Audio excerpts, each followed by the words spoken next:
अब बिहार में ज़मीन की दाखिल खारिज करना हुआ आसान। बिहार सरकार ने एक नया पोर्टल खोला है, उसमें आप अपने ही मोबाइल से ऑनलाइन आवेदन करके दाखिल खारिज करवा सकते हैं। मोबाइल से हो या लैपटॉप से, कंप्यूटर से, किसी भी चीज़ से आप खुद से अपने आप दाखिल खारिज की आवेदन करके दाखिल खारिज करवा सकते हैं। तो दोस्तों, खुद से ही दाखिल खारिज की आवेदन कीजिए मोबाइल से। खुद से करने से किसी प्रकार का गलती नहीं होता है और आपका फॉर्म रिजेक्ट नहीं होता है। यदि आपके पूर्वजों ने ज़मीन लिखवाया है, चाहे 50 साल पहले या 60 साल पहले, पुराना से पुराना रजिस्ट्री है और अभी तक दाखिल खारिज नहीं हुआ है, उस ज़मीन का भी दाखिल खारिज करवा सकते हैं, या नया रजिस्ट्री है उसका भी दाखिल खारिज करवा सकते हैं। दाखिल खारिज की पूरा प्रक्रिया बताने वाला हूँ इस वीडियो में। मोबाइल से दाखिल खारिज के आवेदन करने का पूरा प्रक्रिया स्टेप बाय स्टेप बताने वाला हूँ। पूरा वीडियो देखिए, तभी समझ में आएगा। आप ज़मीन का दाखिल खारिज करवाने के बाद ही ज़मीन का रसीद करवा सकते हैं। वीडियो को स्टार्ट करता हूँ। तो दोस्तों, चैनल को सब्सक्राइब कीजिए और इस वीडियो को लाइक कीजिए, और कोई जानकारी लेना हो तो कमेंट कीजिए। तो चलिए वीडियो को स्टार्ट करता हूँ। क्रोम ब्राउज़र ओपन करके डेस्कटॉप मोड में सिलेक्ट कर लेना है और सर्च बार में टैप करके उसमें लिखना है बिहार भूमि सुधार। तो यह वाला वेबसाइट आता है। इस वेबसाइट का नाम है biharbhumi.bihar.gov.in। उस पर क्लिक करना है तो ये ऑप्शन सामने आता है। इसमें सबसे लेफ्ट साइड में जो ब्लू घेरा है उस पर क्लिक करना है। तो इस पर क्लिक करने के बाद ये ऑप्शन आया। तो इसमें अकाउंट बनाना पड़ेगा। तो ऊपर मोबाइल नंबर डालना है और फिर कैप्चा कोड डालना है और रजिस्टर पर क्लिक करना है।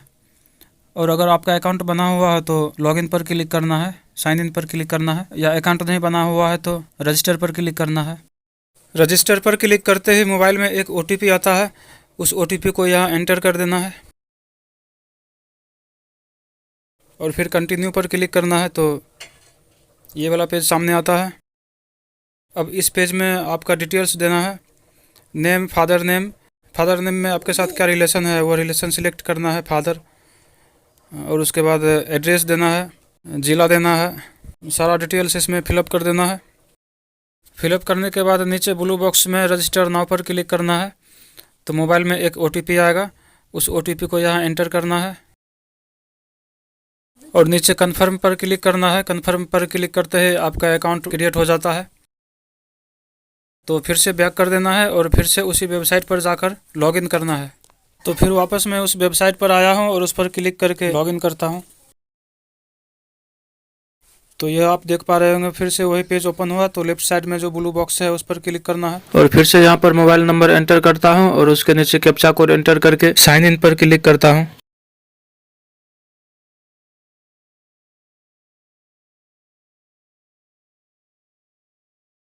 साइन इन पर क्लिक करने के बाद फिर से मोबाइल में OTP आता है। तो उस OTP को कॉपी करके और यहाँ पर पेस्ट करता हूँ और कन्फर्म पर क्लिक करता हूँ। तो अब लॉगिन हो चुका हूँ और लॉगिन होने के बाद भी यही इंटरफेस आता है। तो इसमें आप देख पा रहे होंगे 13 आइटम है। तो सबसे फर्स्ट में है ऑनलाइन दाखिल खारिज आवेदन करें। सेकंड में दाखिल खारिज स्थिति देखें, ऑनलाइन दाखिल खारिज की स्थिति देखें। तो इस प्रकार से आपके अकॉर्डिंग इसमें क्या आपको ज़रूरत है उस पर क्लिक करके वो चीज़ करना है। ऑनलाइन दाखिल खारिज आवेदन करने के लिए सबसे फर्स्ट वाला में क्लिक करना है। यह इंटरफेस सामने आया। तो यह आप देख रहे होंगे एक पीला लाइन है, उस पीला लाइन के नीचे 2 ऑप्शन है, जिला सिलेक्ट करें और उसके नीचे अंचल सिलेक्ट करें। तो सबसे पहले जिला सिलेक्ट करें वाला बॉक्स में क्लिक करके आपका बिहार में जितने भी जिला है सब ओपन हो जाएगा। तो उसमें आपका कौन सा जिला है उसको सिलेक्ट कर लेना है। तो यह आप स्क्रीन पर देख पा रहे होंगे सारे जिला सामने आ गया।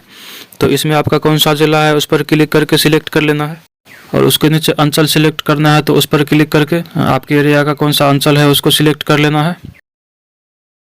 अब उसके आगे राइट साइड में 2 ऑप्शन है। ऊपर में है नया दाखिल खारिज आवेदन करें और नीचे ड्राफ्ट है।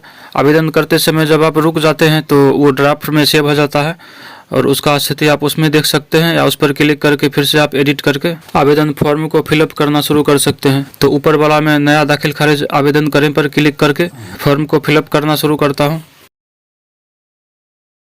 रोटेट करके दिखा रहा हूँ। तो ऊपर आप देख पा रहे होंगे 6 ब्लू बॉक्स है।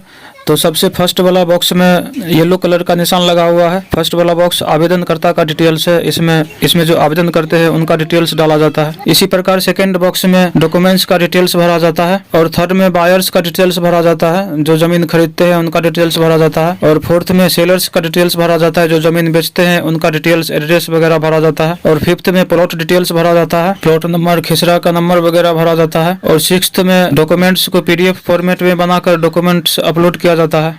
तो चलिए आगे प्रोसेसिंग दिखाता हूँ किस तरह से भरा जाता है।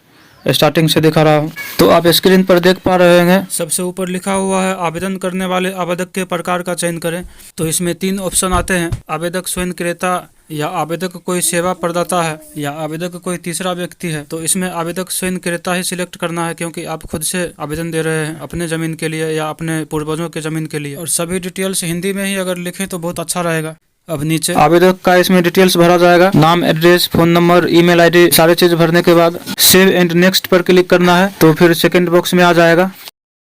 अब इसमें डॉक्यूमेंट से डिटेल्स डालना है। तो फर्स्ट में क्लिक करने के बाद 2 ऑप्शन आता है, रजिस्टर डीड और दर क्या वाला। उसमें आपको चूज करना है कि आपका कौन सा डॉक्यूमेंट्स है, रजिस्टर डीड है या दर क्या वाला है। रजिस्टर डीड का मतलब आप अपने नाम पर खुद जमीन लिखवाए हैं, उसको कहा जाता है।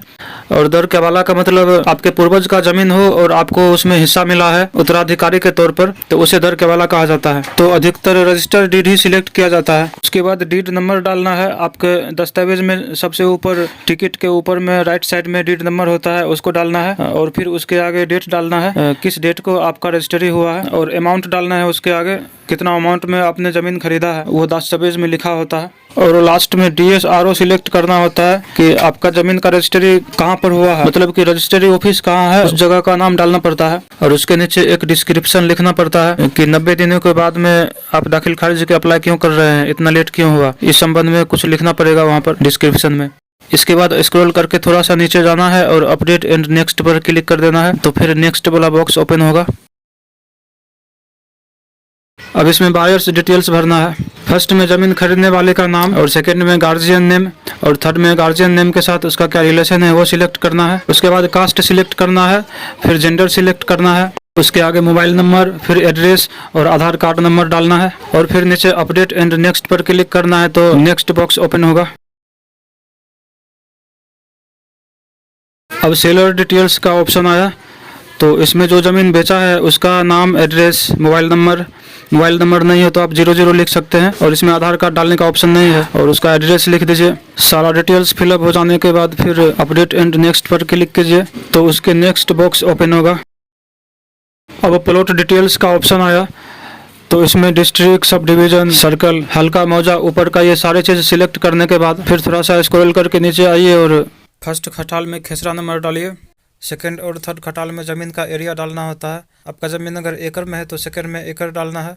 और थर्ड में आपका ज़मीन अगर डिसमिल में है तो थर्ड में डिसमिल डालना है। उसके बाद चौहद्दी डालना है, नॉर्थ, साउथ, ईस्ट, वेस्ट, जो भी आपका चौहद्दी है यहाँ पर डाल देना है।